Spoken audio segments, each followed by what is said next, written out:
Hello. Welcome to episode 13 of the End of the Beginning podcast. In this episode, we chat about enlightened economics, the importance of being challenged and living in an expanded state. We discuss the power of a message and its ability to unlock you, helping through listening and balancing the yin and yang in life. We hope you've enjoyed what you've heard over these last 13 episodes. That's the end of Season 1 for us here. We'll be back with Season 2 soon. If you have any questions or topics you'd like us to discuss next season, please feel free to send us an email at theendofthebeginningpodcast@gmail.com. Stay curious, and thanks for listening.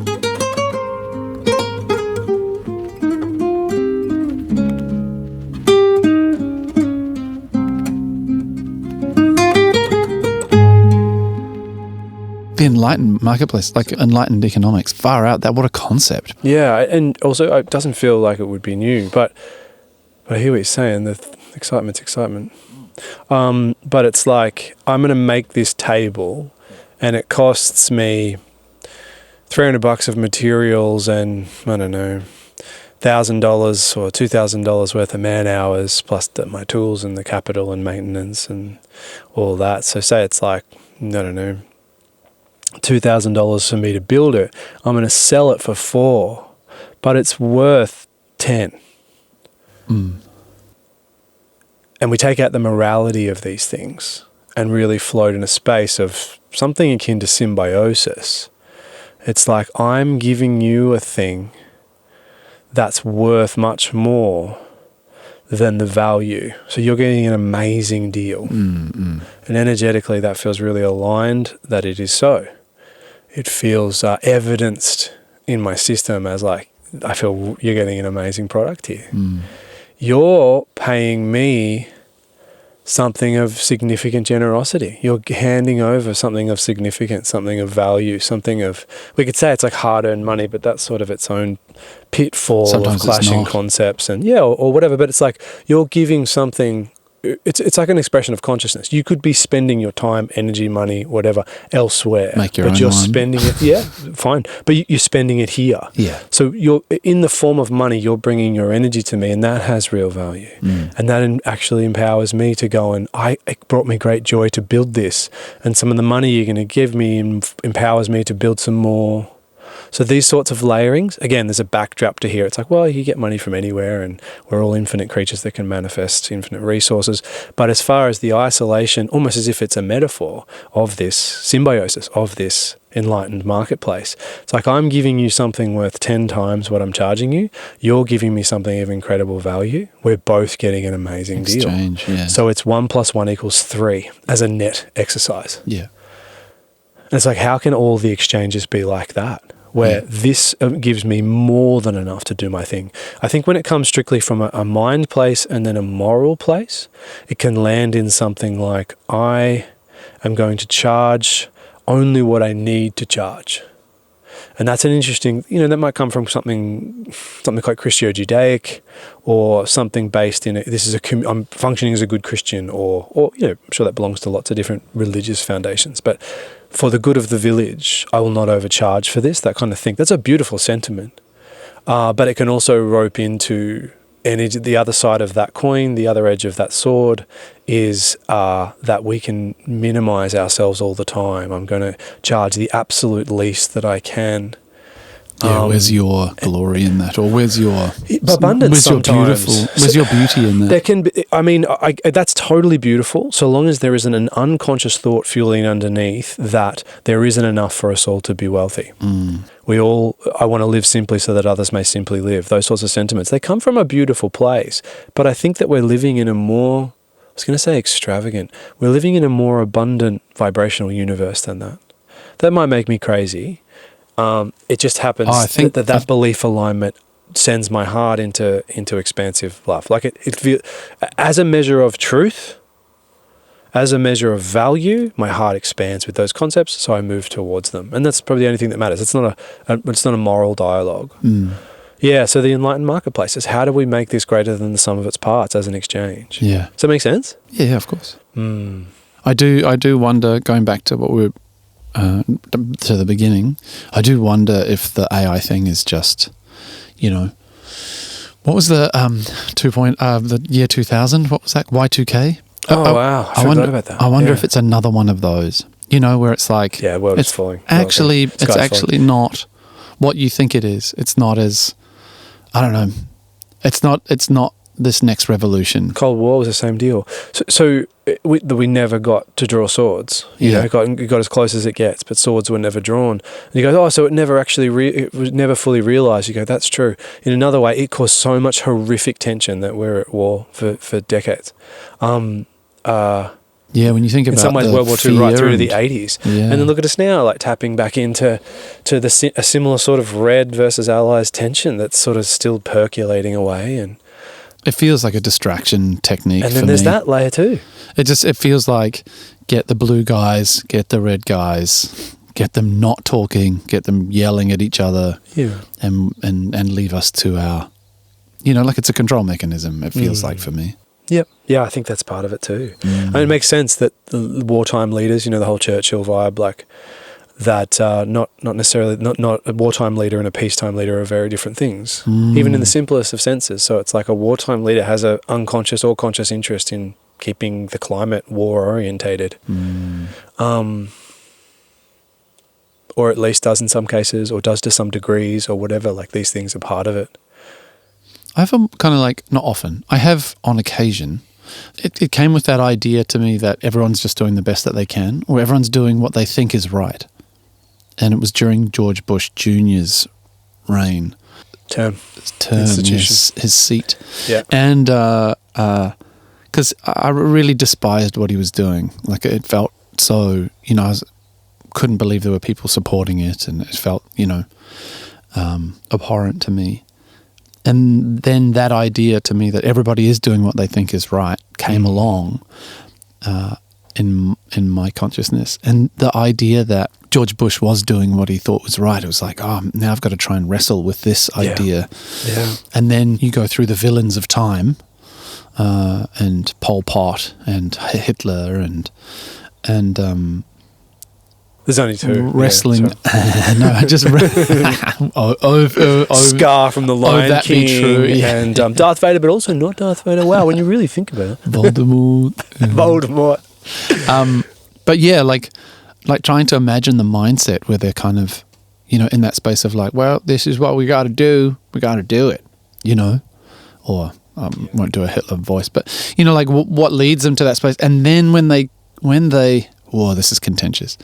When they transition back to consciousness, the isness, that space, were they actually, you know, people who agreed to, or spirits who agreed to shoulder great, you know, great weight on them, on their soul and on their spirit, for whatever reason, you know, like I don't pretend to understand the moral complexities of World War II, for example.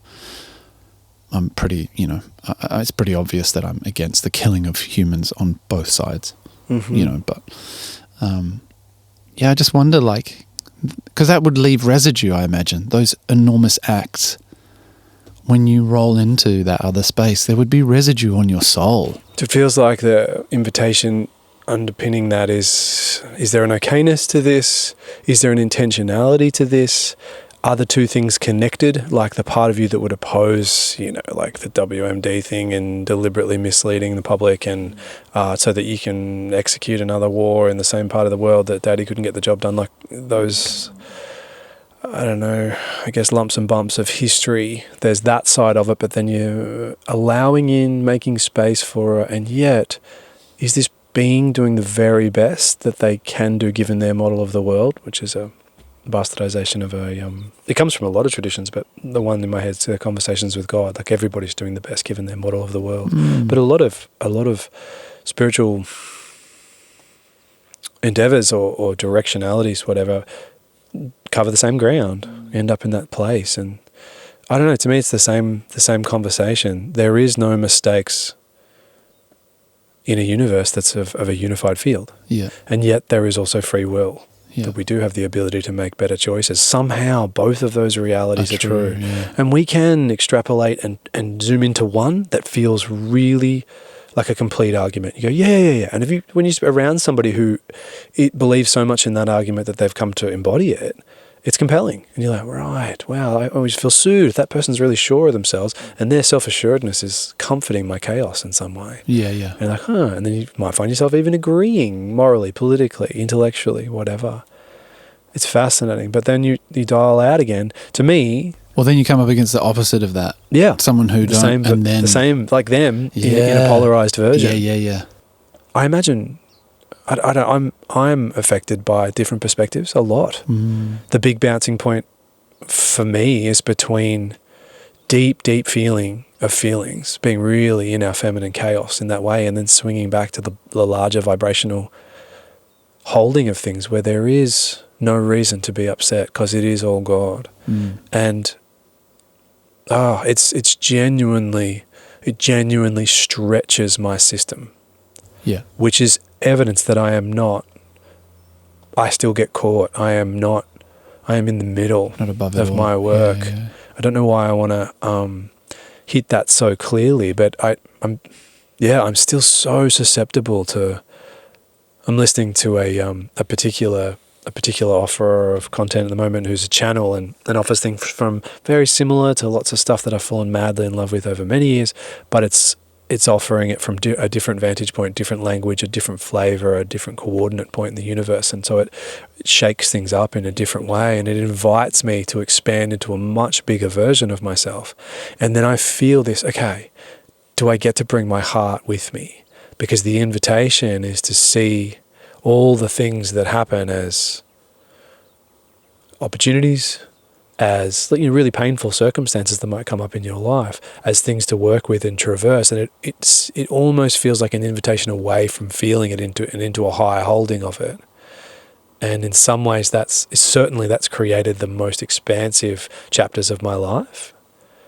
But in some ways I've left parts of myself vulnerable and overexposed in ways that I don't need to. And the learning has been to really take better care of myself. And yeah, I think it's an invitation as well to connect deeper into yourself. Yeah. At least from my perspective, it is.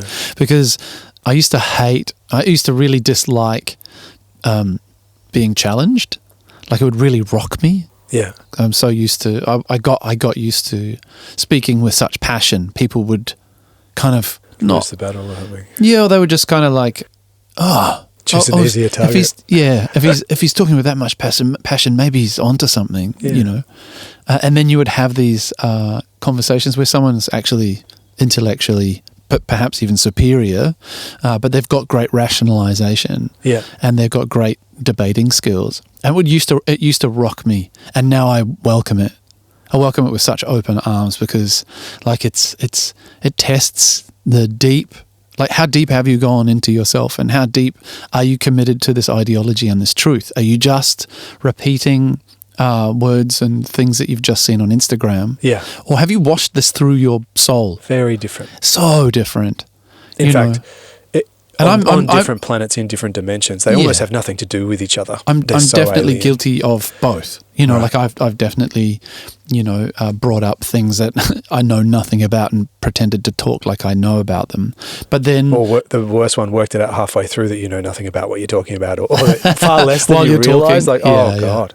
And then, but then, like that deep kind of that deep introspection, and that it really solidifies. There's something. It kind of goes from being ephemeral into something solid inside you. Yeah. Like it really becomes like a core belief, I guess. You're describing integration. Yeah. Other schools might call it rewiring of your neurology. Neuroplasticity was the buzzword for, 15 years ago or something. Yeah, right. Yeah. So the growth. You can stay, I imagine, you can just stay in that ephemeral state, being buffeted around by everyone's ideas all the time. Yeah. Or you can put a stake in the ground, and you can and say, this is actually what I believe in right now, and sit and investigate inside yourself what, how it feels. And like there's really quite physiological responses to things. I find if you get really quiet, your body will tell you what you truly believe in, because it doesn't lie. Yeah. Yeah. So interesting. There's I guess this is the nuance in there, is I can feel in my human heart it being dragged along by my expansive consciousness. And to distill it down to something very, very simple, it's like heart and third eye. You can say crown and root chakra, whichever way, but let's say heart and third eye. And there's I guess I draw it from mostly a Hindu background, but it crosses into lots of spaces. It pops up in breathwork now, which I've heard a particular breathwork teacher talk about it a lot. But let's say that from a position of like a lot of third eye expansion, living through intuition in that way, but there's an ecstasy in looking out across the world through your third eye in a way, or through the part of you that exists as expansion. You're like, whoa, I look up into the clouds and see things as utter magic. And I think it's quite a common thing as you come out of a meditation intensive, or you come out of a big shift from a healing exercise, or you come out of a big, there's like a trauma and a lot of things are tumble dried in your system, and then there's a process, and then there's like this endorphin release that happens afterwards. And so these moments of big expansion, be they esoteric or really human, even social, and they pop and they expand, and there's this big expansion. And then certainly in the past, it just looked like, well, my road to enlightenment, or the road worth walking, or the road that is going to operate as my actual life, my journey, the path to walk, is going to be, how can I bring more of that into my life? And I've heard you talk that way too. It's like this expansion, the death of the monkey mind in a given moment, or the sedation of it, or whatever. I want to bring in that expansion, that higher wisdom expansion. And I found over years that doesn't always fit beautifully with the heart. They're lovers, and they're in some levels they're the same. But coming back to this concept that I draw from I guess spiritual culture, from Hinduism, is to how do I take that expansion that I get from meditation, and how do I seat it, integrate it, belong it to my heart space? How do I bring it down into there? That feels very topical for me. Yeah. In this chapter, or maybe today especially, and noticing that expansion has been everything and also been troublesome, which I've talked about in the pod before, how getting vibrationally high and intoxicated has left me overlooking some of the truths of my body. So when you talk about my body, it has a voice, it has a litmus test. Just sitting in Paul's studio, and I think a front's moving through, and it's getting sort of like beautifully dark in the middle of the day.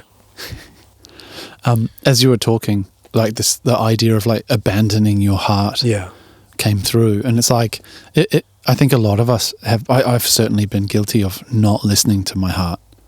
In those times where there's an excitement of expansion, there's an excitement in the headiness of that rush, and just the heart for some reason gets relegated to secondary. But it's also one of the filters.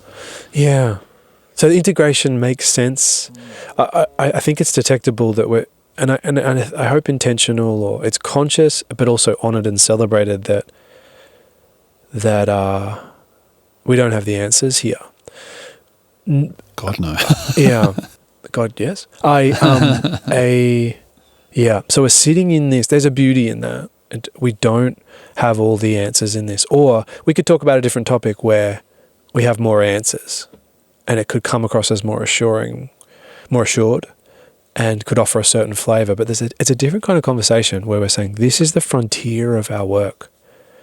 And isn't that reassuring? Surely that's reassuring to some people who feel the same way we do, who aren't talking about it publicly, but it's a private internal experience that they're having. They can go, I understand. Like, I feel like that with music.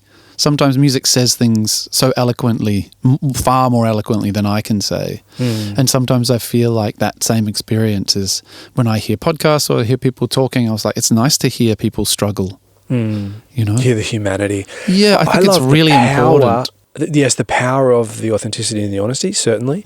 But when someone can be empowered in their own vulnerability, or there's a be vulnerable steadfastness in their own empoweredness, to me, that is the sweet spot where newness is emerging. Inversely, we might say that when you're really steady in a place, less is emerging. Yeah. It's more of the same, which can be really beautiful. But there's something about what's emerging. I was chatting with a friend this week. It's like where emergence itself. It's like the primary question in spirituality is always, who am I? What am I? What is this? Who am I? And you experience yourself as all sorts of different things. In plant medicine, like an experience of being infinity. There's a certain modes where you can pop through all form altogether, where there is no observer and there is no content to be observed. There's nothing. That's a space.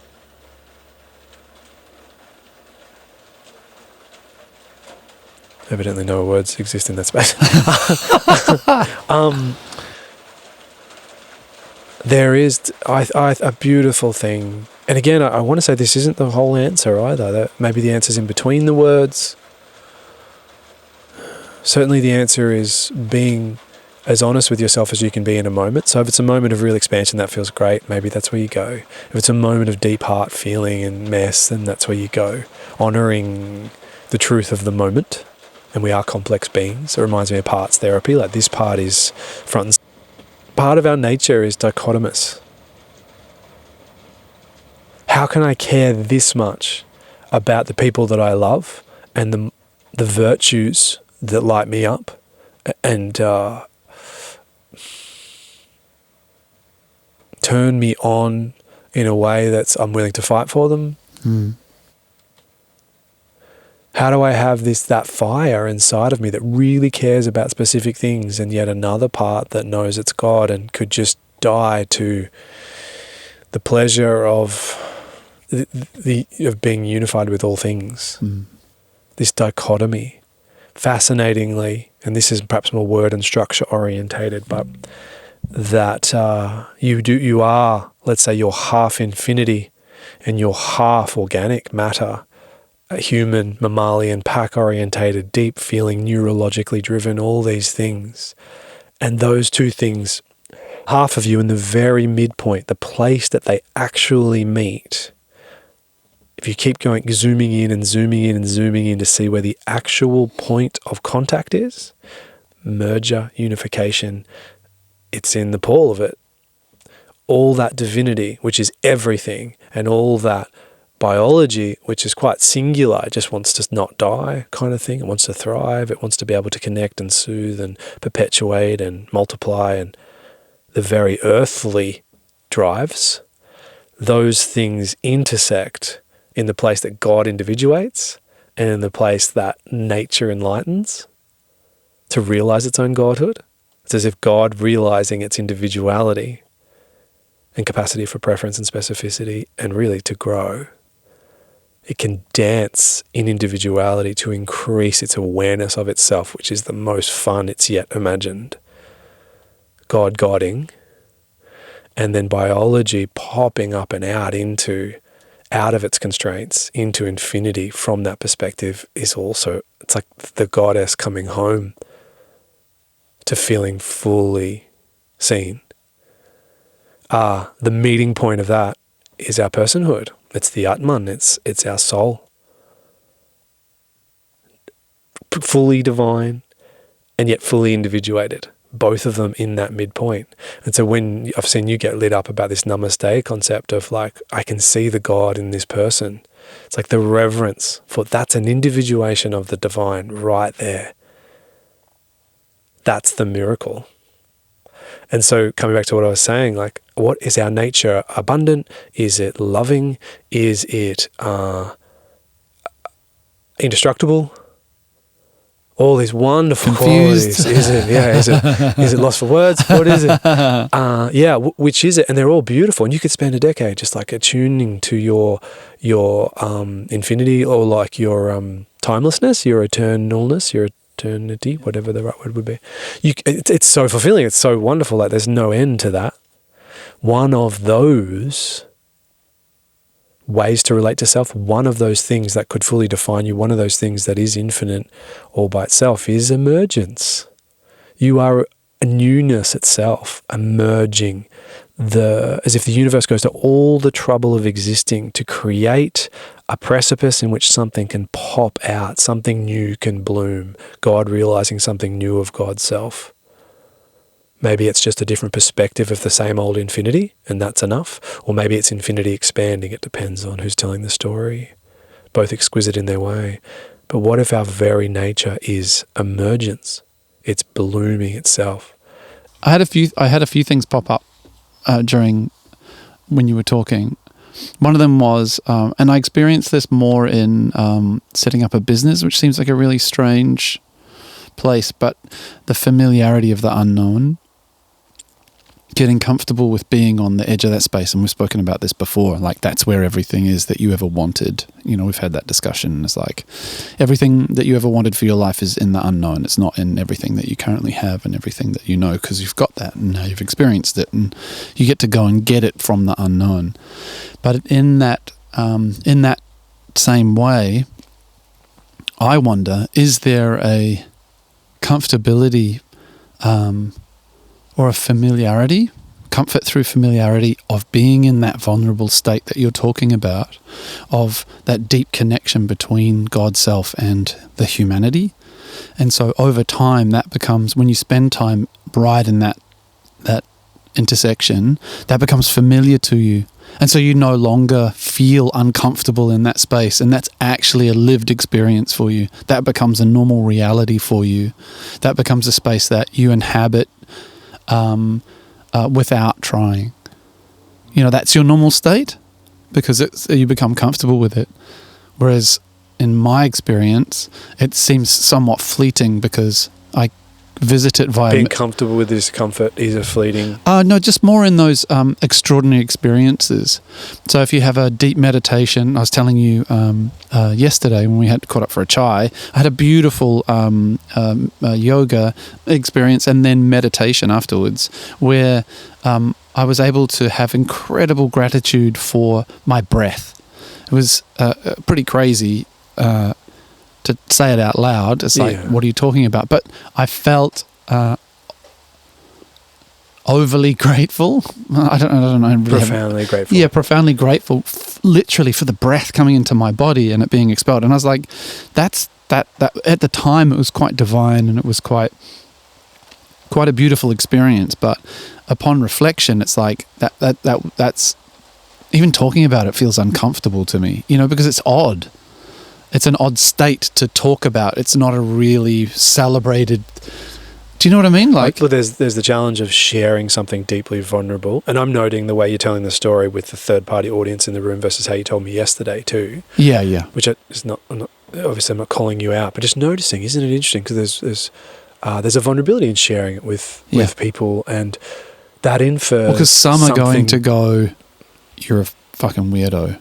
Yeah, and I mean, maybe parts of you go, you're a fucking weirdo too. Yeah, probably. So be it. It's both. It's both too, right? Because I advocate for putting our sensitivities in the right spot because I've done the opposite a lot and it's cooked me. Yeah. I had someone actually come to me and we're years into our kind of like soft friendship, like it's acquaintances but sweet, and you know we're not in each other's lives in any big way. But at a time where we were both quite vulnerable, she opened up about some stuff and then I opened up about some stuff, and I mentioned to her, like, I guess it's like 3-4 years later, did I, you mean that time where I kind of went way too deep and overwhelmed you? And she said, yeah, that time.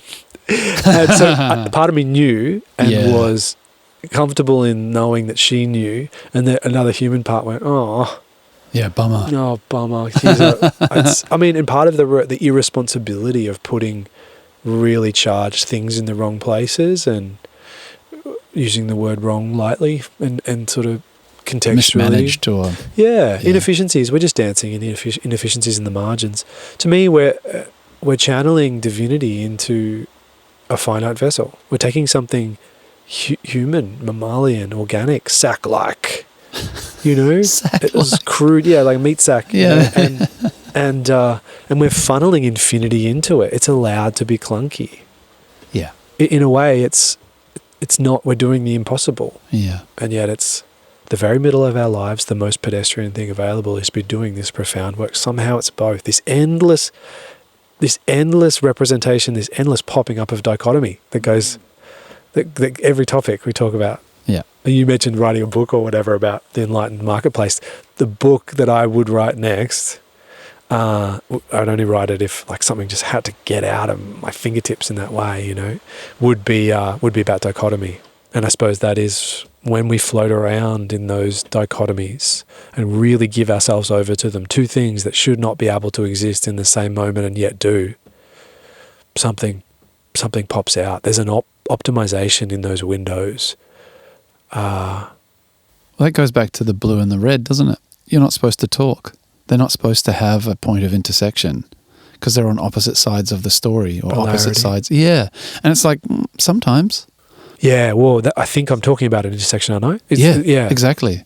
I think, you know, the truth of it is dichotomies are a part of existence.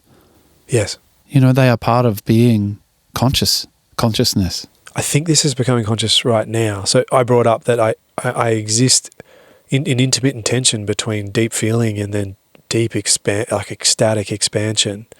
And in those expansions, it feels like this is definitely the way to live. There is no, and my heart's like, you could break my life into, as an adult, into two parts. One where I looked for expansion in all things all the time, and another in which I went, whoa, I've left my heart totally unchecked. Yeah. And it is being chewed up and spat out, and I'm doing it to myself, and all the different perspectives.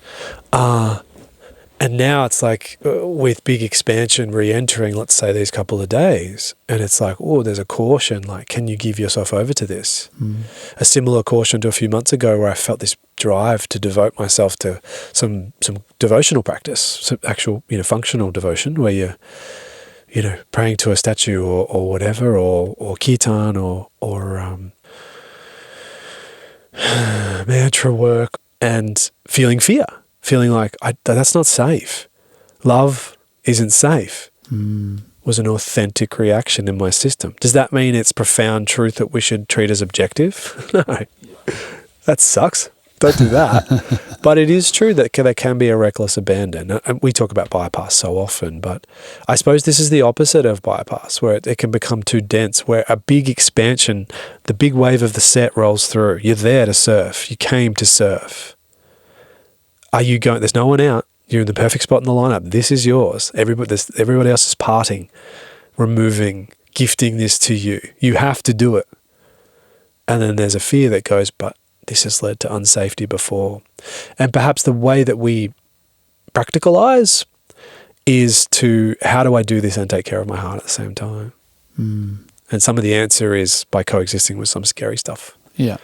Well, just the truth too, like acknowledgement of the truth inside of yourself, I think is huge. In the form of feeling. I remember being a kid and one day going from like deeply loving mum and just, you know, I don't know, had a really beautiful, I don't know, we used to dance to the Smurfs and stuff. There's something I remember from my childhood. We had like a cassette. That's how old I am.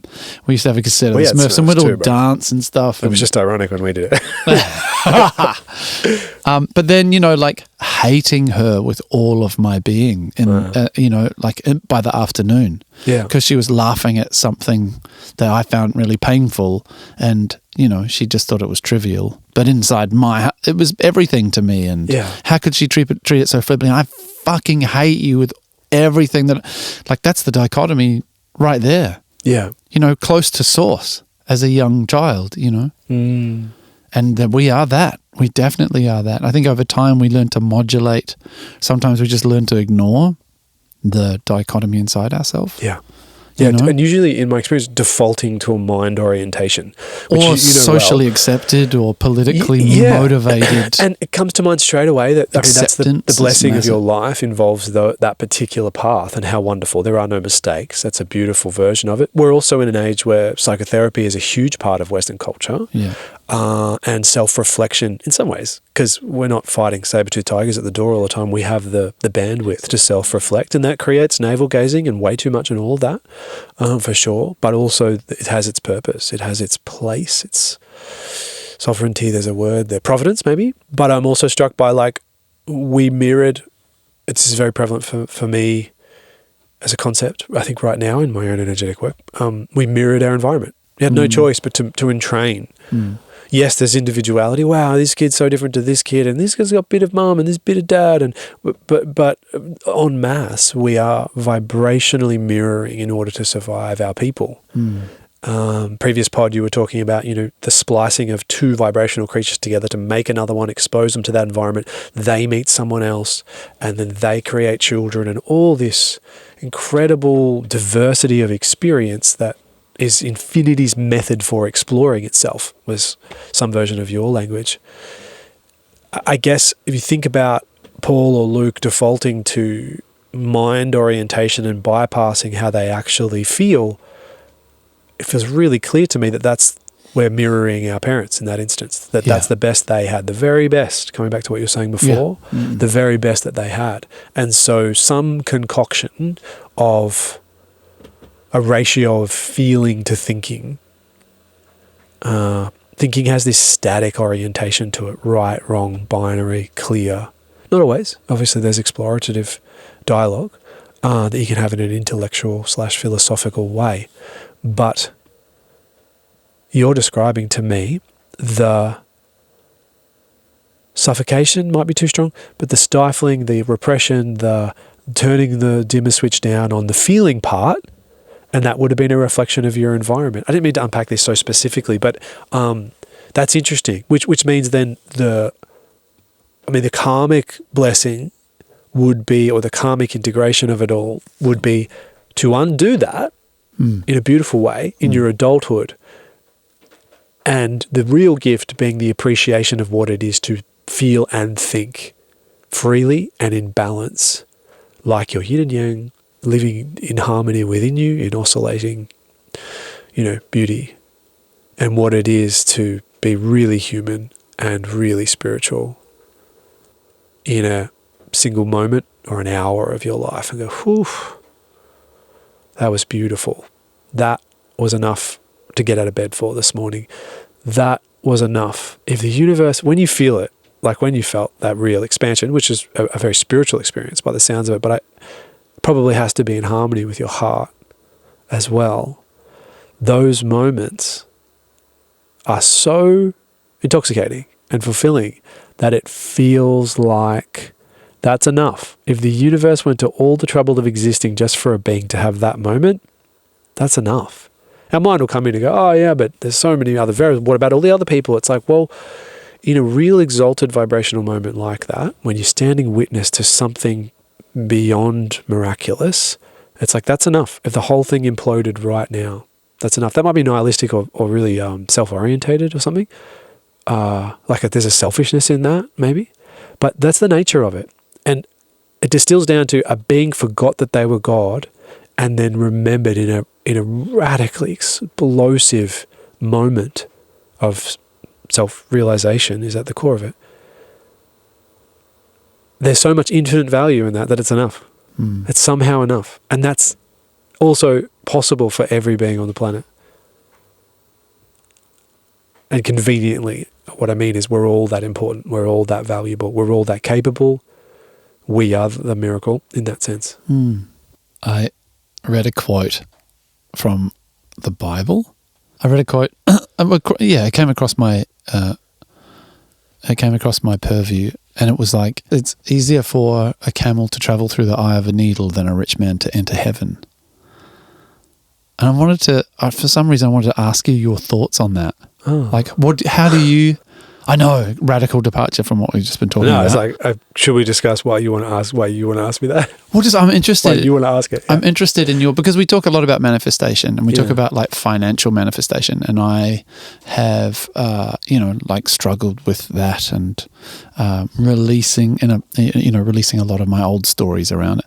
But I find that idea is fascinating. Like when I read that quote, I was like, because I went to Sunday school as a kid, I was kind of like, did you? Is this where this idea got into my head? Like, is this where money is like, not for, because that's part of scripture, right? And that's been written for thousands of years. Is it a manipulation tool to stop people striving for what they want? Is it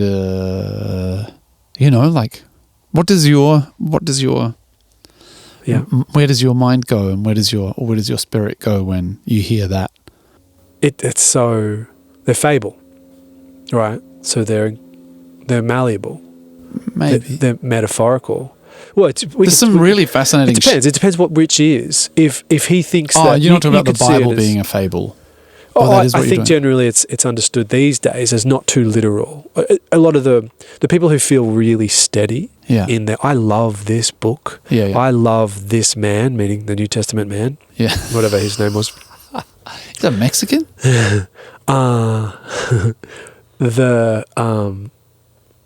Like I've got friends who I love who are, respectable yogis or people who've grown a lot in their life, who would say, I don't think Christ is real, man.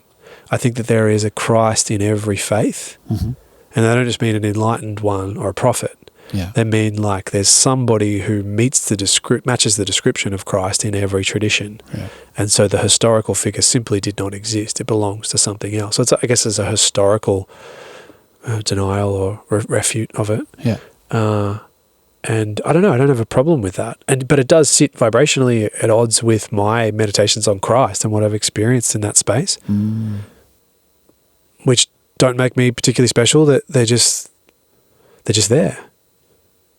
So have I imagined a benevolent figure that lights up the benevolence in me and anthropomorphizes as this bearded chap or whatever? Because maybe it's just a bunch of light floating around in your inner world. What's the difference? And the truth is, it doesn't matter whether you believe that that author channeled the voice of God or just a deeper state of themselves. Probably the thing that really has functionality in your life is what matters is the message and its ability to unlock you. What matters is your relationship with yourself in that instance. So let's just, as a sandpit exercise, what if what they mean is for someone who sees their entire identity and value in their accrual of material substance value, they find only value in that, they're not resonant with the vibe. Heaven doesn't agree. Heaven doesn't see your value in the stuff you've accumulated. This is the nuance. It's like, but if you find value in your Paulness and its Genesis as source, and you can revel in that, and then note that you're still alive and what am I going to do, then you can begin to create. And if your heart is lit up by having $1 more than you can imagine ways to spend it, $1 more than you need or would desire to spend, just $1 more than you want to buy a English Premier League team, and you've got just $1 more than that, how's the laugh? There's the gap. There's the gap. When there's no laugh there and you're like, yeah, Arsenal, Liverpool, I don't know, I should think about it. I was also laughing between like your mind went to a football team and my mind went to, it's almost like your version of perhaps your version of extravagance is buying a football team. Mine's like some insane, stupid supercar. Like I can't think of why you would. Do you know what I mean? Like, again, still the gap. You said it was stupid. It's not stupid. What would it be? What? What would the supercar be? We can edit this. This is deeply intimate. Yeah, this is deeply materialistic. Intimate. Again, that's the problem. You went to materialism. There's a Swedish supercar company, which is supposed to be completely insane, and I can't remember the name of it. So you would really like to go really fast on no. That's my idea of complete extravagance and waste of capital. Like if I so what would it be? I don't really want to.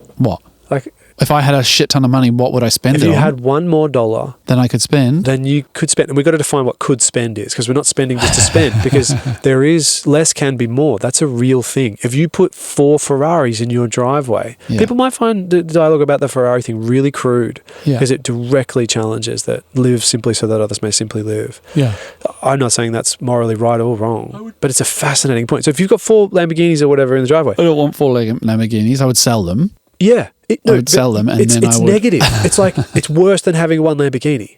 Yeah. Not for everybody, there's probably an exception. But if I've got too many clothes in the cupboard that are sick, I love, like amazing clothes, but I can't find the days to wear them and the weather and the colours, and it stresses me out. Like I'd rather have one really good thing. That's not economic minimalism, live simply so that others may simply live, or to streamline my life because there's only so much I can bring in. That's actually less is more. I don't want 2 beautiful dogs, 3 beautiful dogs, 4 beautiful dogs. 1 is enough. I don't want a harem of divine feminine in my life. Yeah. That's insanity. That's insanity. And not a moral assessment. Just the right one. That'd be great. Yeah. Crazy, right? So that is less is more. This is beautiful Abraham Hicks thing. Before Jerry Hicks dies, they hear a wobble wobble crash in the back room, and they go, oh, and they get up, and Esther, just this couple, Esther channels this source entity called Abraham as a backdrop. Anyway, so they both get up hearing this crash, and they both know one of their vases has broken in the whatever other room of the house. And she gets up and goes, oh, which one is it? I love those, each of them. I can't stand to lose any of them. He gets up and goes, oh, we get to get a new thing. Yeah, it'll be broken, and we get to get a new thing. One. Yeah. A new thing, meaning emergence, meaning creativity. Call it trivial, it's just a thing, who cares? Also, it's all just things. 2 aspects of God, benevolence itself. If you love everything, I don't know, if God loves all the children, how can any of those children be truly special, So similarly, like, is there a difference between a dog and a human to infinity? Yeah. We've talked about the ruthlessness of infinity before. Is there a difference between a car and a vase to infinity? No. Is there a difference between a person and a vase? I don't know. So, like, you've got to be, I'm saying that to our individuality, caring about things is really beautiful. Yeah. And having the bandwidth in your system to hold for that caring so it doesn't rule your life. But that's not what we're talking about. We're talking about allowing the majesty of desire to move through you. As if we're all incredibly unique vibrations that are looking to fulfill our birthright of full expression. And what else is, if desire isn't part of that, what are we even talking about? So the whole tradition of like dissolving desire, I get it. I get it as a vehicle to help you realize who you really are. But then do you start to negate parts of yourself because desire is part of who you are? Yeah. Yeah, I think that's right, and that is that dichotomous emergence, that discussion we're having. But it gets to re-enter. So when we work out that we're not resonant with heaven, if our only value comes from the accrual of material object, and we know that it comes from elsewhere. I mean, I don't know, this is in so many ways, this is people go and do plant medicine, and when they really break through, like, oh my God, I've had no real sense of who I was. Yeah. And now I can see it and feel it. And okay, I might be talking about I did see it and I did feel it. Yes. With the volume turned way, way up, more loud than it's ever been. And now I want to live by that knowing. Yeah. I saw it, I believed it. It's so, I don't know if funny is the right word, but what's the truth? What's the scientific truth of this area of life? Biology or physics or whatever. It's like, that's interesting. This is a philosophical discussion, I suppose, but how does that truth that you might discover through science, like working out that this medicine treats this disease, we don't have tuberculosis in this country anymore because of the method we adopted. There's a truth in that is undeniable to some degree, like a powerful subjective truth, so much so that we might call it an objective truth of tuberculosis in this country or something. How does that truth compare to the truth you can experience in the deepest of shamanic journey? I'm not sure I understand. So the truth that one might experience on plant medicine of, whoa, the one that unlocks things and compels you to shift your entire life because you discovered something very real and yet very different about the truth of who you are. Yes. Versus discovering something through empirical peer-reviewed science. Right. How do you advocate for one versus the other? It's like a totally different form of truth.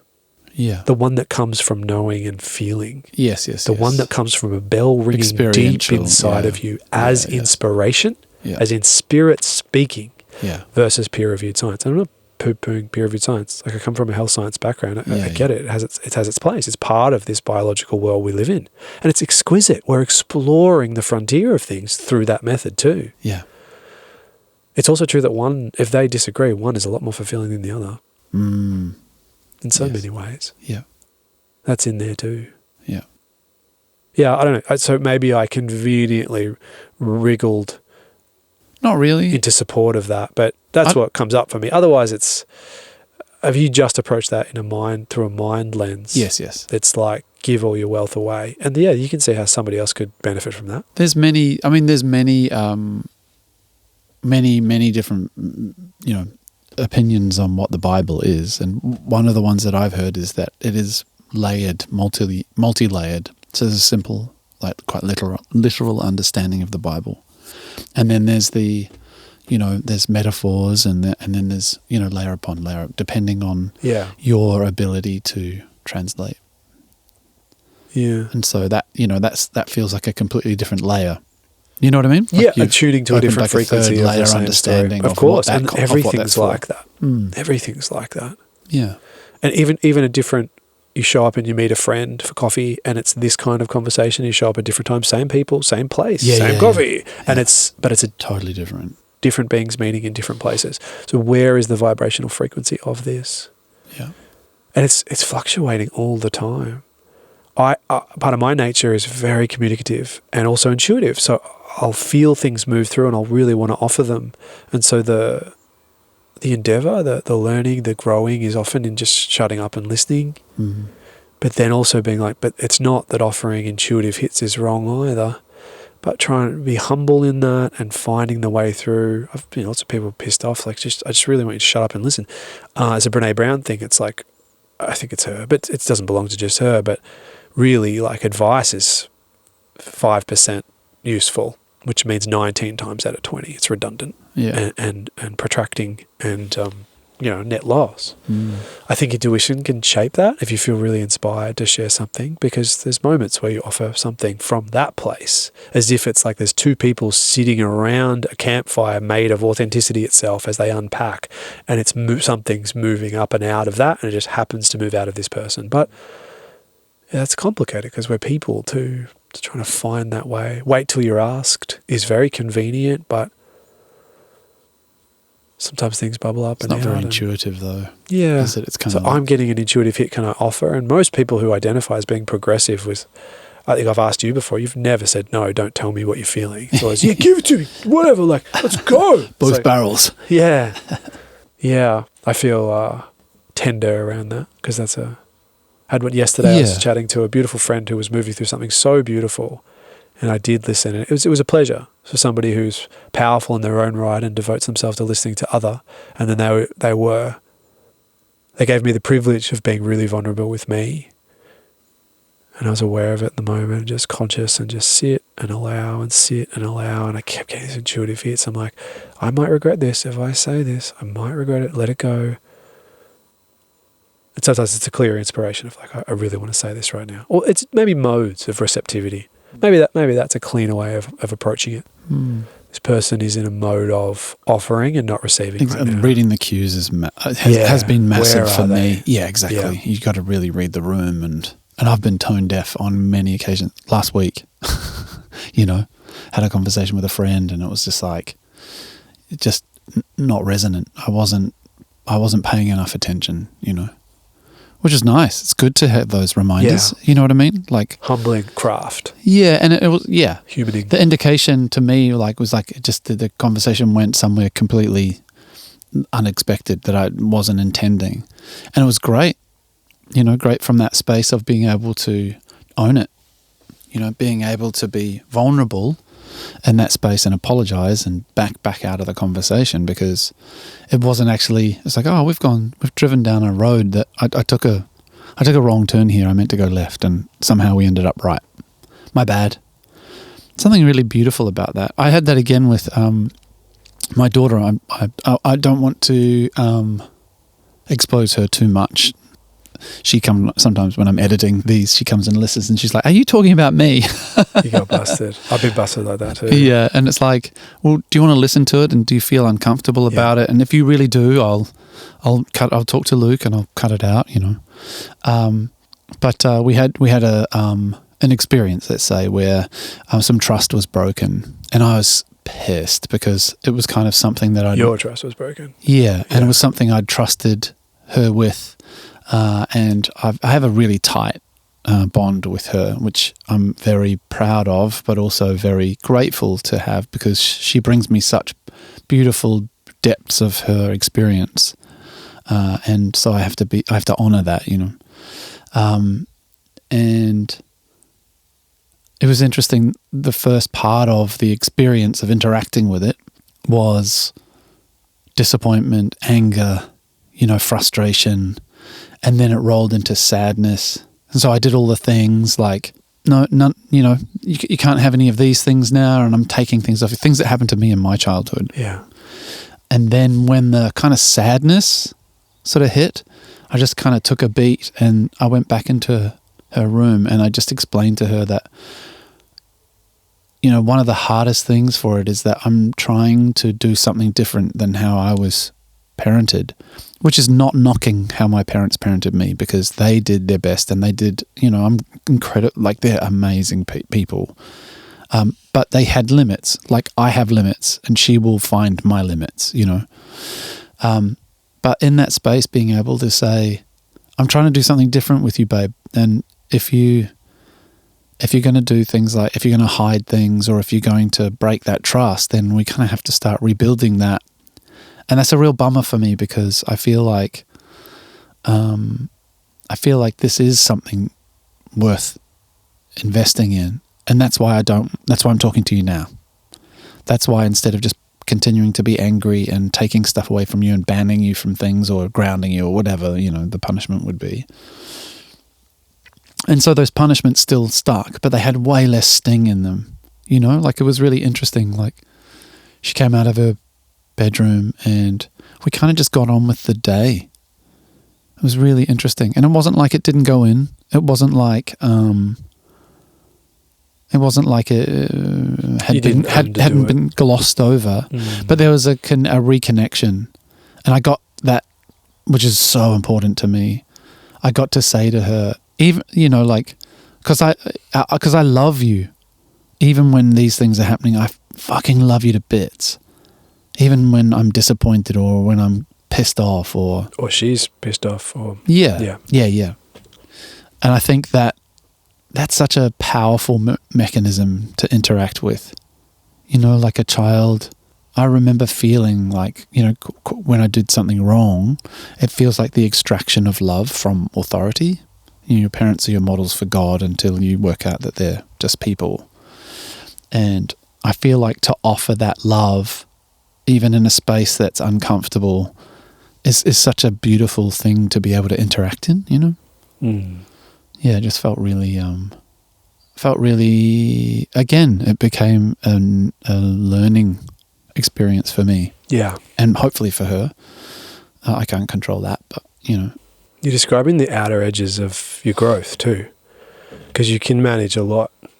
I think that parenting is an exercise in consciousness first. The other levels are all there, you know, scheduling, nutrition. Yeah. You know, teaching safety and awareness and caution and socialization, how to coexist with people who come from different spaces, and how to lose well, and so many ways. But the underpinning, the arena in which all those things are played out is in the space that provisions the working out of that stuff. The arena that it's worked out through is your consciousness. That's what gives it the space. It's a clunky way to describe that. And that space is earned in you first. It might be the wrong word, but you do your work on yourself. You show up in intimacy with yourself. And that's where we generate that space. That's where we carve it out. So we've now got the space. It's quite a masculine functionality in the tradition I come from. And so it's like that is the container. I almost feel the like container's full. I feel like until it's emptied. I almost feel like we carved it out together, though. Do you know what I mean? Like, I feel like in the admitting that I was trying something new and I was a bit lost. I think she felt. I mean, I can't speak for her, but I hope she felt a little bit of. Not power's the wrong word, but like a little bit of responsibility for it as well. Yeah, you know, and she really stepped into that. It's multi-layered, isn't it? So yeah, there's a lot. I mean, in the longer term sense, like when you entered the parenting caper. Okay, so if you where there was reactivity, you've met that and dissolved some tension, so there's now space In myself? Yeah. And so yeah. she can get angry and she can get sad, and in this instance, she can get boundary pushing. And she was just sad. Child. She just went deep sadness. After, but she did a thing. Oh, yeah. She did a thing to damage the trust in the first place. Yes. So what's really interesting then is like if that was the only paradigm, indeed, if that was the only paradigm, was you doing the work on yourself, so you're an infinite container to hold for all of this, but there's also respect for the container. It's like you can't really hurt daddy's feelings. Yeah. Because daddy's the container for your process. This is all symptomatic of your process. In a way, you're almost a neutral entity, and yet you're also not, because that provisions their growth. It provides their container for their growth. But we also know this works in a few dimensions. And you and I have had kids for a while. Like, it's hard to remember a time without kids now. Yeah. And as you pick up the kid, as you put on the dad hat or the parent hat, there's a lot of evidence that you're putting on that hat where your dad put it down. Interesting. A lot of evidence. It certainly plays out loudly in the psychological model. It's not the only story that's going on, but vibrationally, I mean, it plays out massively in the manifestation. It feels component, because it feels like you're the misunderstandings you accumulated are the very things to work through now. And like you just said, we're not blaming anybody for that, but it is the work. It's like an extension, isn't it? The first thing you meet as you enter the fray are the misunderstandings. You have big dreams.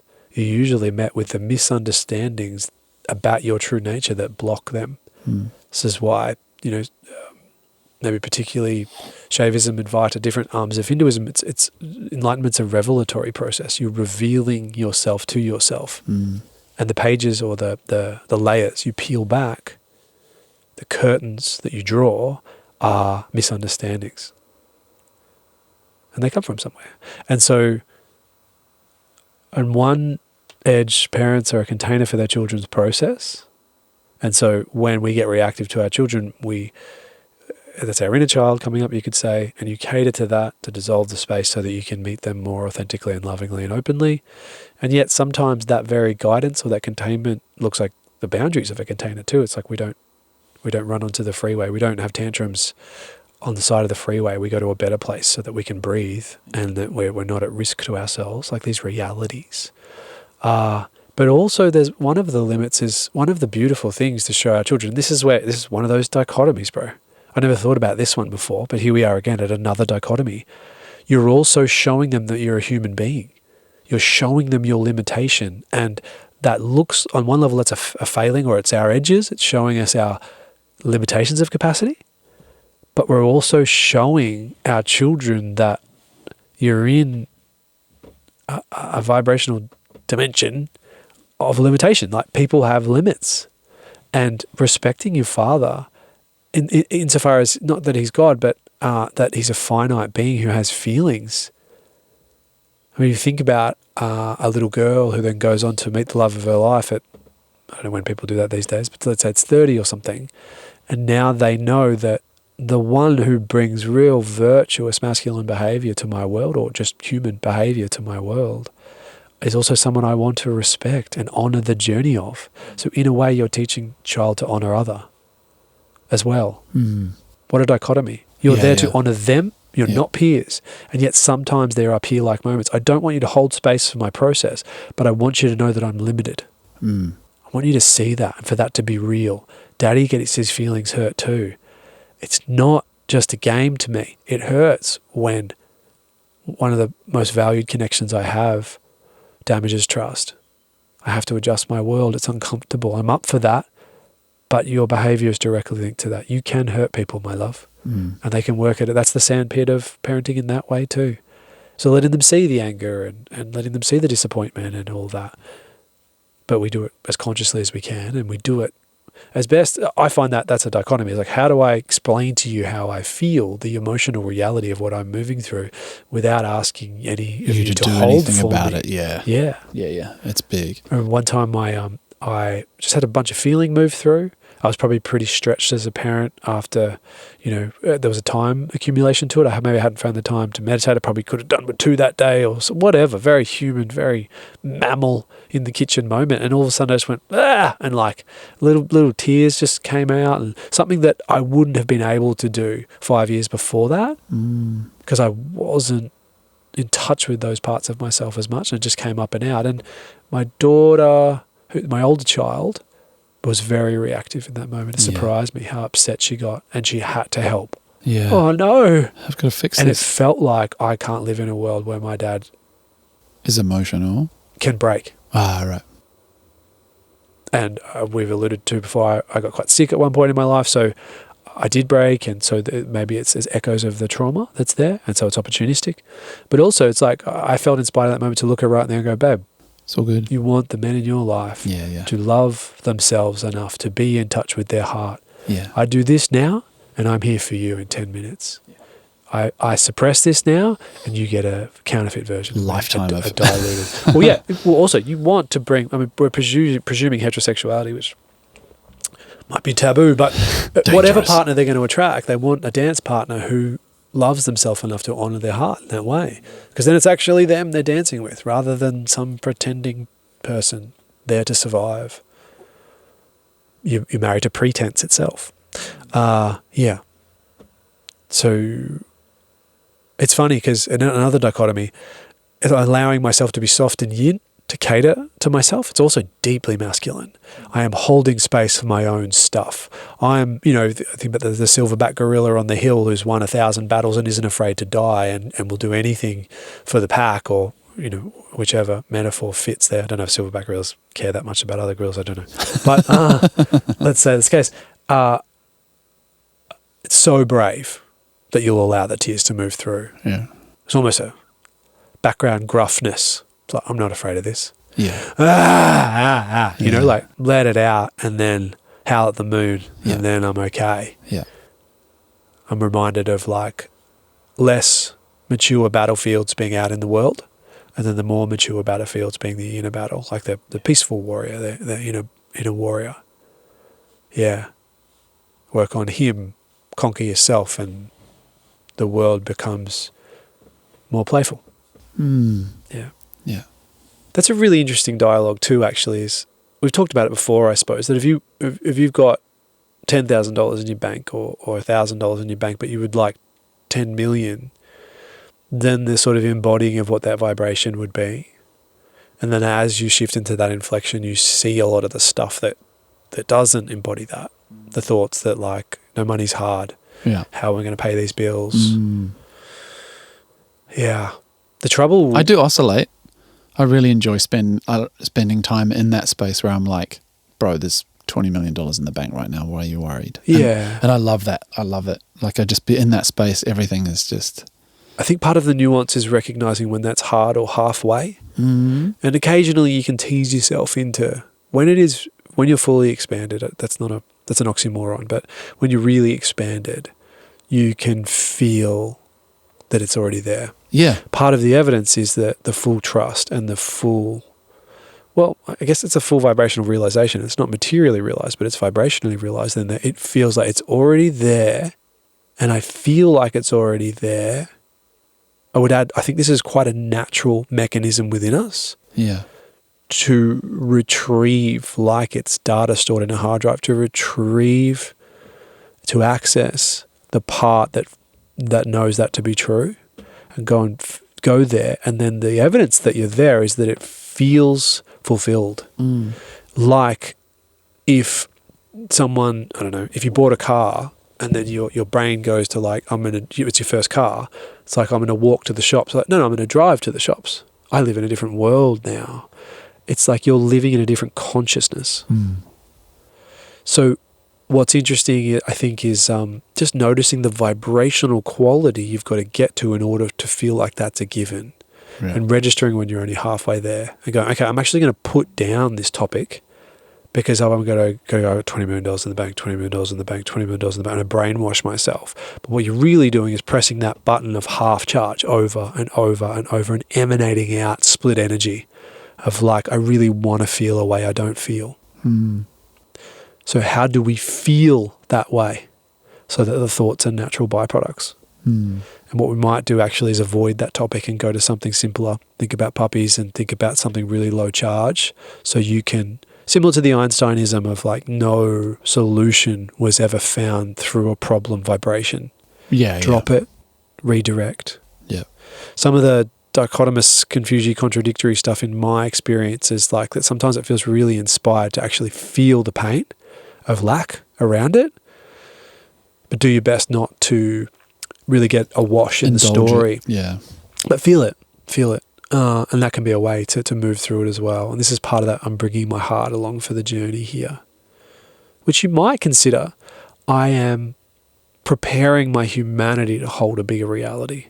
Some part of that is feeling my way through this, because the misunderstandings come with emotional layerings as well. That lack that I experienced as a child because there wasn't enough to get whatever I wanted is a functional block for me now when I want to live like someone who believes they can have whatever they want. Maybe not instantly, but certainly I can move in that direction, that level of divine manifestor, creator. And so there's a pain in like, in the in ashram days that talk about like, of course it hurts not to have a divine relationship or a divine relationship to money or whatever. You're Shiva. You're God. Of course it's a disappointment. Yeah. It's just a way of holding it. I wouldn't call it objective fact to live by in every waking second, but a way of like not chastising yourself or feeling resentment or disappointment. Going, your divine nature knows better. And that's beautiful. Again, not a moral dialogue. There's questions about single parenting. In this scenario, there isn't another parent to catch you. There isn't another parent to lovingly pick up the pieces when you react or perhaps overreact.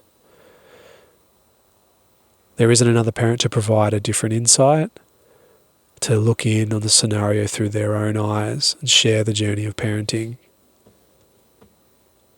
And all of that is juxtaposed against your own journey of spiritual growth in the mix with all of that. But I guess what the question is alluding to is like when I feel lonely in this. Yeah, when there's I feel a biological call for to be a team, and the team doesn't exist. Yeah, I have a friend who is single, and she's trying to find a guy and finding it difficult, and we talk about all the things about like getting out into the world. One of the big things is getting out into the world, you know, because that's what I did as a young man. You know, like I went and got a job, and when I didn't like that job, I went and got another job, and, you know, like I entered the world through the workplace, and I just kind of did it. I didn't think about it. There was no contemplation. And I had this realization that as a female, her experience of that is completely different. It just hit me. I was having a shower, actually. It's weird. Have you heard about that phenomenon of like shower epiphany? Walking in the rain or walking in nature, showers. Like there's these spaces where these kind of epiphanies kind of tend to hit you more often. Let's not get sidetracked. It's cool. I was walking in the rain yesterday. It's got me thinking about that. But yeah, please continue. I had this realization. Like I'm a guy, and that's how guys do it.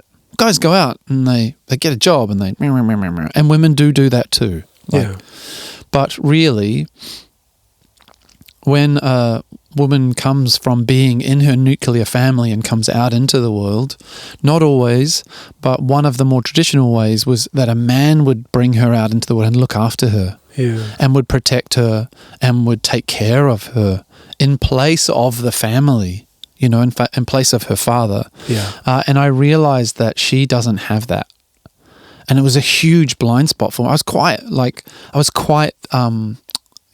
shocked that I'd had this massive blind spot of, and it's experiential, right? Well, that's what I'm not hearing. a female, so I don't have that experience. So there's a beautiful humility in noticing that there were more angles, perspectives, dimensions to this. So she taught you something in that moment. Yeah. And this isn't a dialogue about moral righteousness, is it? Because there will be women who feel secure enough and supported enough by a system to go and take the next 100%. step without their family. But maybe they do it under the banners of their family. Perhaps this person you're inferring, there is tension in the absence of sovereignty in that. But if you're, there's something, it rocked you, was your choice of language. But perhaps this is just something that's more important to you than you realized, is working out that there's a vulnerability to the feminine that you wanted to respect more, which might infer as a ripple that there's part of your yin that could use better regard, that sometimes takes that effect, or the yin embodiments in your life, like your daughter. Noticing that things are different.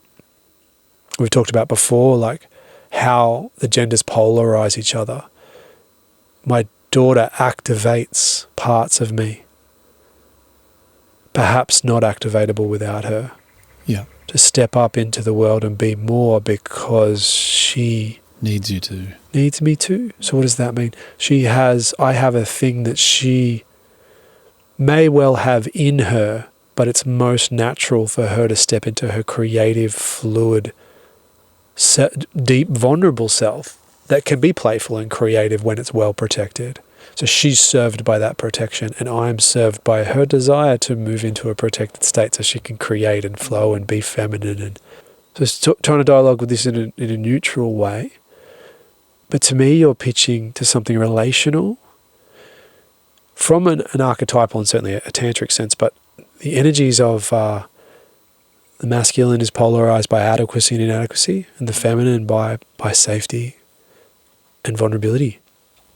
As a man living in the world, as a heterosexual man with a daughter, I'm used of a lot of experience of what it is to advocate for other in that way.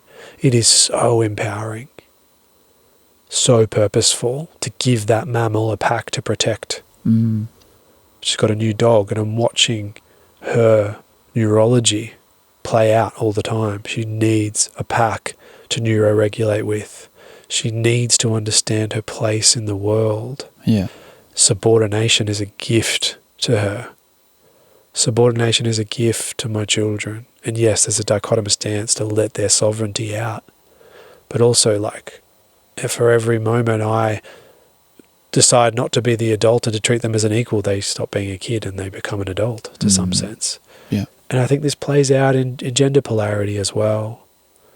There's just as an observation, the West has had this apex of equality. And I think from a point of contrast, it's like we get the experience of behaving like we're equal and seeing the consequences of that. A lot of the women that I form friendship and connection with in my world, the women I meet, are finding that there's a deep desire to move back towards femininity. So the question is there value in subordination in that way? I can speak from the masculine perspective with anecdotal but fierce evidence that it is amazing to light up part of myself to take care of a woman and to take care of children and little girls. It unlocks a part of me that is worth unlocking. It's beautiful. It's not my entire identity.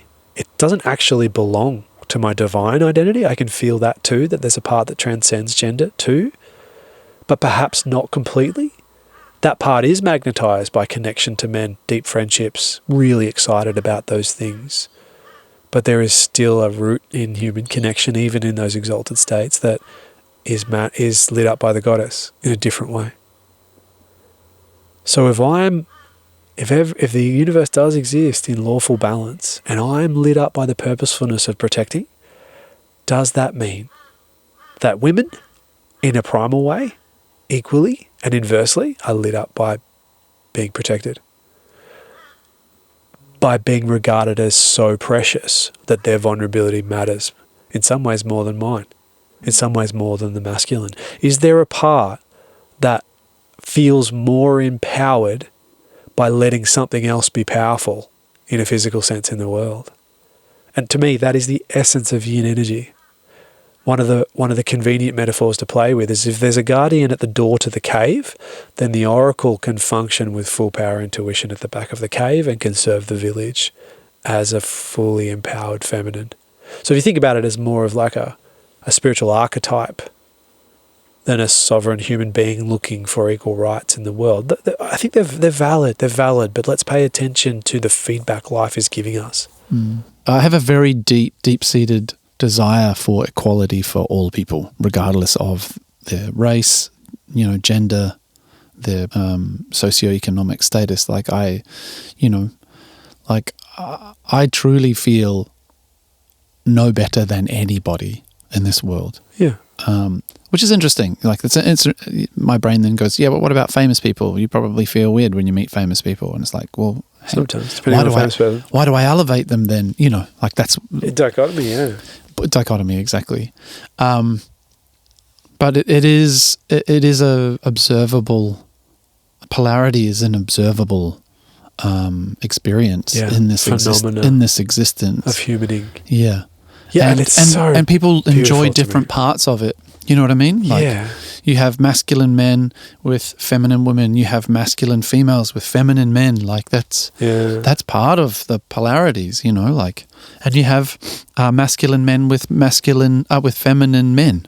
Yeah, and masculine females with feminine females.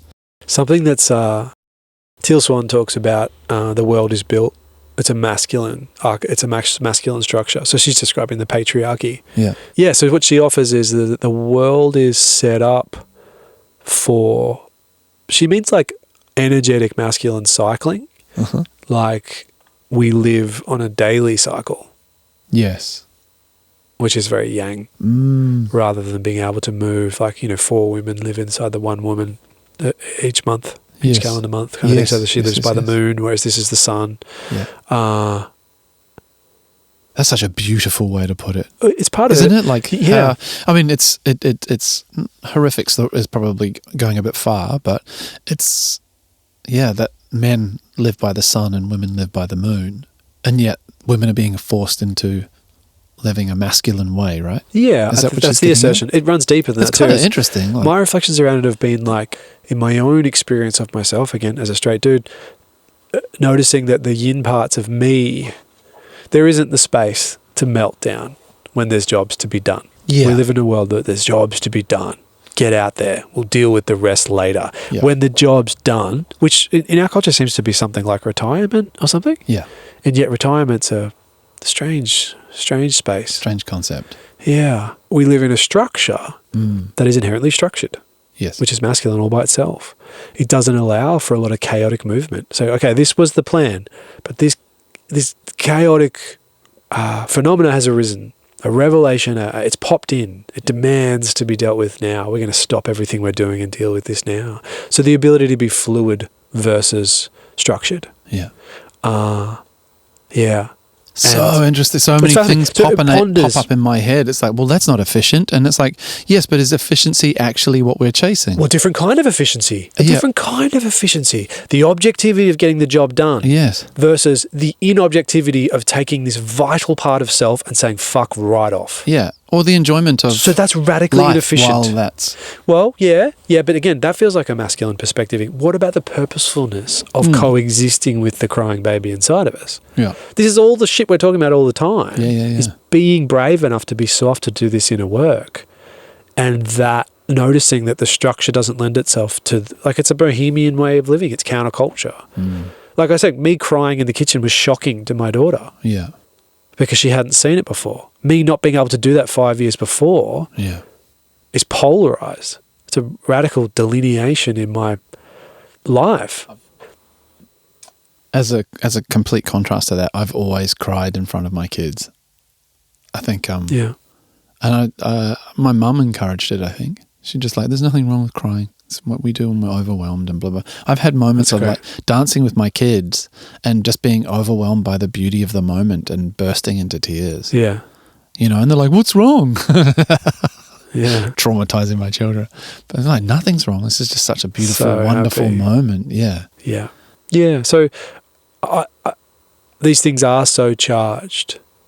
Why? Yeah. Well, like it was charged for you to try to talk about, like, realizing actually that women, you essentially said women have a different experience to me, Yeah. and I cracked open and could coexist with that. It was And yet somehow enormous that blind had so spot. much tension in it to talk about, and we had to add like a political disclaimer of just saying that we really believe in equality for all people. It's like, what the fuck? Obviously, like, Yeah. But that's or maybe I thought about, wait, do I believe in equality? Should everybody be given equal rights? Like, yeah, till you function from persistent psychosis and hurt other people, and then we revoke your rights. So no, that's not an objective truth. But that's that for me. That's got nothing to do with your race or your gender, or it's just like if you're psychotic, then you need assistance. Do you know what I mean? I do. I've also not to. I don't know. It's a very specific. Oh, you're talking about if it's hiding rather than it's out in plain sight, and I understand. No, I'm talking about the bigness of revoking society. someone's civil rights. It's a massive, massive thing. Yeah. Because I've lived it. Because when somebody's acutely psychotic and you say you don't want this to happen, but this is going to happen, the only other time we do that is when we're arresting a criminal, and it's brutal. Yeah, and it's a bit soul destroying for a clinician too. Is for me anyway. It's like, I'm so sorry, but you've displayed a certain array of symptoms that meet a certain criteria. I'm legally bound. I see. To say you really want your freedom. Yeah. But and I'm going to take it from you. Ugh. Intense. It's so big. Yeah, it's brutal. Sorry, I misunderstood. No, it's where fine. you're coming from. That's okay. Maybe she's going to model your containment inside herself one day, as she balances out and is more able to, perhaps. Yeah. Do you know what I mean? Like, certainly, we talk about it a bunch, but as her chaos arises in her,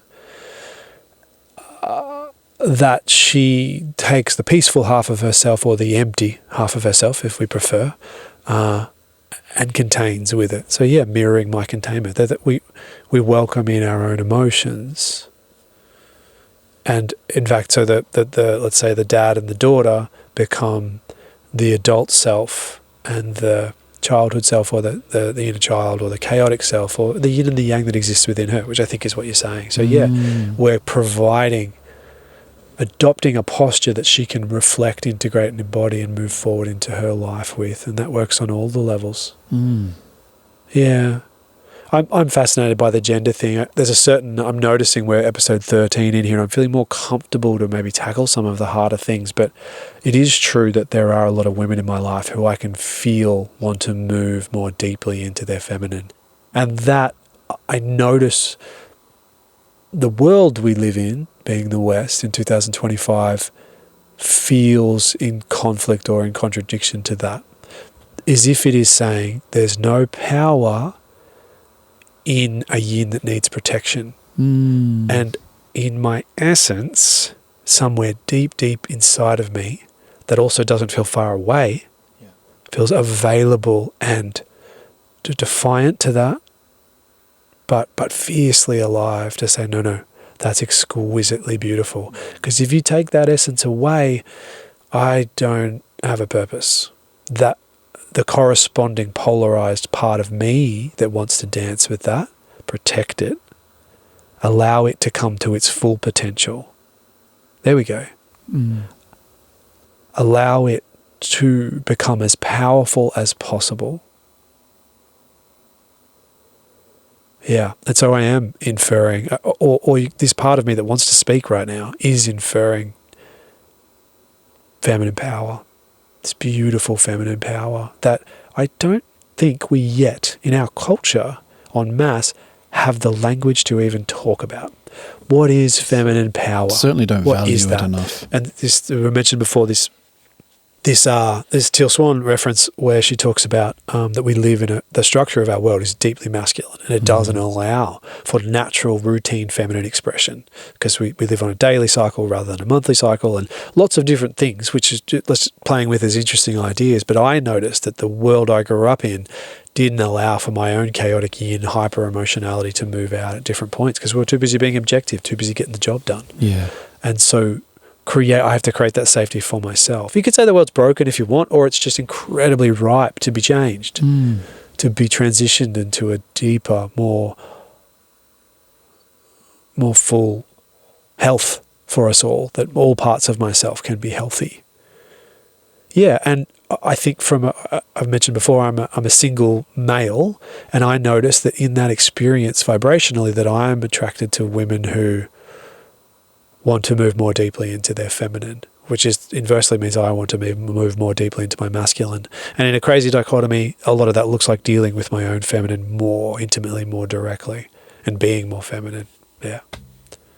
So the question is about what it is to be a single parent, and it's being asked from the yogic or spiritual perspective of I see parenting as a deep opportunity for spiritual growth, an opportunity for deep spiritual growth. And some part of that question asker, I'm presuming intuitively, but presuming, seems to be saying, I'm not meant to do this by myself. On one hand, again, another dichotomy. On one hand, this is my life. This is sacred in the form that it's in right now. So I'm meant to be here, which is to say, I'm meant to do this by myself. And yet a place of deep knowing, a place of deep feeling that says, these children are meant to be raised under the umbrella of a healthy divine union.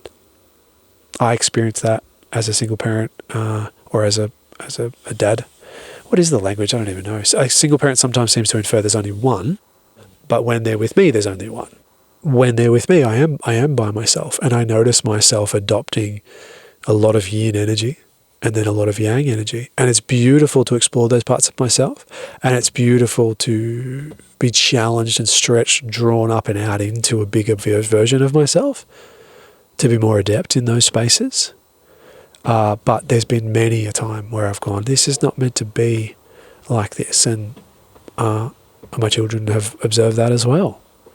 So again, it's not wrong. There's a beautiful sacredness to the form my life's adopting, that our lives as single parents is adopting. And it's also part of that beauty is to welcome in what's there. And sometimes it looks like the judgment of that this isn't right. So I would say that